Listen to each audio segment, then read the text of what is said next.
রাজনীতি যদি পর্যবেক্ষণ করেন, প্রধান উপদেষ্টা গতকাল জানিয়েছেন যে সংলাপ শেষে রাজনৈতিক দলগুলোর জুলাই সনদ স্বাক্ষর করবে। এই সনদের কিছু সুপারিশ বাস্তবায়ন করবে অন্তর্বর্তী সরকার, আর বাকিগুলো বাস্তবায়ন করবে পরবর্তী রাজনৈতিক সরকার এবং ডিসেম্বরে বা মার্চে নির্বাচন। কি মনে করেন যে এই সনদ জাতীয় ঐক্যমত্যের?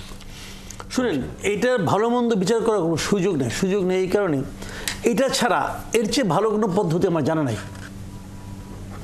মানে আসলে অনেক বিতর্ক হবে, অনেক বিরোধ হবে, কিন্তু এর চেয়ে ভালো কোনো পদ্ধতি আমার জানা নাই। কারণ তারা কতগুলি সংস্কার কমিটি করছে, তাহলে এই সংস্কার কমিশন যেগুলো করছে এদের কোয়ালিটি নিয়েও আমার আপত্তি আছে। আমার কাছে মনে হয়েছে এইগুলি খুবই গুরুত্বহীনভাবে কমিটিগুলি গঠন করা হয়েছে, সিরিয়াসলি কমিটিগুলি গঠন করা হয় নাই।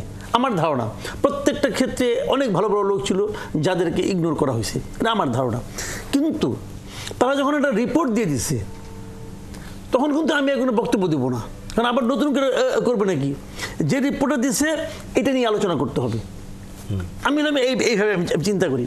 এখন এই আলোচনাটা শুরু করতে হবে। যে পদ্ধতিটা ডক্টর ইউনূস করেছেন বলে আমি বুঝেছি, আমি যতটুকু বুঝেছি, যে প্রত্যেকটা কমিশন থেকে কমিশনের রিপোর্টের ভিত্তি করে উনি মনে করেন 10টা পয়েন্ট বাই করলো যে এই প্রস্তাব আসছে, এই প্রস্তাবে আপনার কি মত, আপনি কি একমত, আপনি কি একমত না, অথবা আপনি কি আংশিক একমত, অথবা এখানে আপনি কি যোগ করতে চান, এই কোনো অপশন দিয়ে তাদেরকে ছেড়ে দেবে এবং দিয়ে তারপরে আবার বলবে যে এই জিনিসটা যদি আপনি একমত হন তাহলে এটা বাস্তবায়ন কি আমরাই করব নাকি পলিটিক্যাল পার্টি করবে, যে যারা ইলেক্টেড হবে তারা করবে। ওই দুটো অপশন রাখছে আবার।